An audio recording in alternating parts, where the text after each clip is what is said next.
I look back on the extent of my career and like all of it's mountains and valleys. The music industry is mountains and valleys. You're going to have really incredible peaks and really incredible memories and moments, and then you're going to have moments that are low.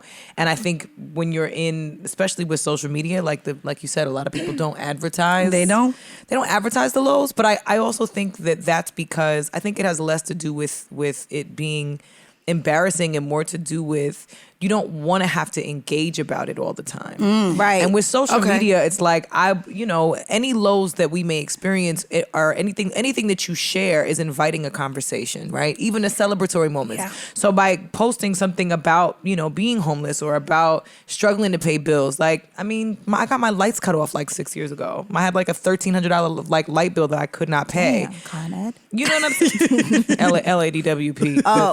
But same shit. Yo, they're worse. They're petty. No, they're petty. Like the mayor of LA was turning people's lights off during COVID who were not adhering to the rules. He was like, "Oh, y'all want to play? We're not even calling the cops on y'all. Unplug their whole shit. Shut them down, literally." No, I mean the reason we don't share it too is because we don't want to relive it every time somebody brings it up. You know what I'm saying? Right. I remember here we go, another subtle flex. I remember being on tour with Mary J. Blige. I opened up for her on the Liberation Tour, and I remember asking her, like,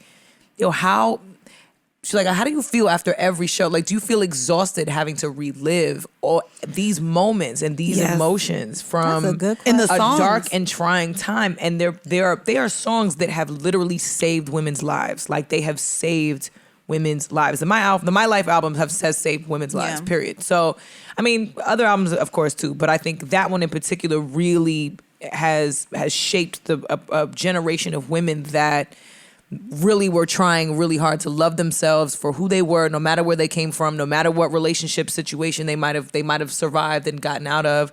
And she just said, it's hard. Sometimes it's like picking a scab. Sometimes, there's some songs she may never perform that are too painful. And I think that there are artists that don't do that. So I think the same thing applies when, you have a following of people that are looking to relate and looking to connect, but it also is going to require you to have to keep having the conversation. And right.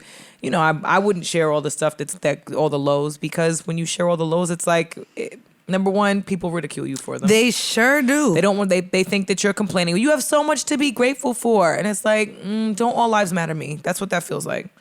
You know what I'm saying? It's like someone shares something about a trial or tribulation that they're going through, and someone tries to one up you on your issue and try to remind you that you're blessed. And it's like, well, yeah, I get it. I feel you. It's like, yeah, all my limbs and appendages work. All my senses work. I can hear. I can speak. I can see. But it doesn't make me any less depressed in a moment. It doesn't make me any more.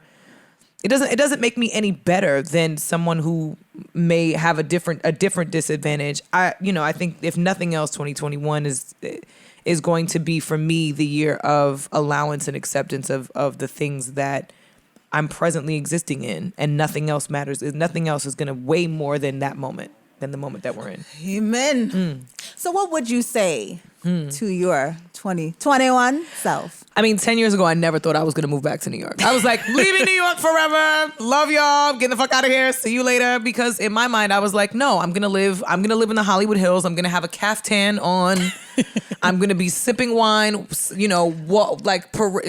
parading around my hydrangea garden with a glass of red wine. With the infinity pool. With the infinity pool. The wind chimes. Signature. You know what I'm saying? Like, that was it. That was what I was envisioning 10 years ago. Did not think that I was going to be back in New York 10 years later, 10 pounds heavier with Jordans on. You know what I'm saying? I wasn't expecting that, but here we are. I love it. I'm grateful.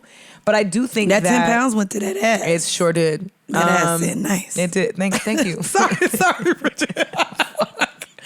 No, I think, everybody always says God, you make plans and God laughs at God just laughs at you. He sure do. He chuckles at you like, ha, gotcha, bitch. You know what I mean? And I believe that. I think that's really a thing. Whatever you can planning for the future. It's like the future is now. I'm not gonna lie. A part of 2020, I was spending money before it even came in. I was like, "Ooh, this gonna be my best." Like I had all these plans the first 2 months. Oh, huh? bitch! That was me too. Literally after the first January, quarter, I was like, "Oh, this is February, lit." Hey. And then it all came crashing down. And I'm not gonna lie, as a control freak, and we've talked about like just how my personality is, I was like, in order to not reach a level of depression or a heightened level of anxiety in 2021, I decided as far as my goals, I was literally only going to focus on the things that I can control.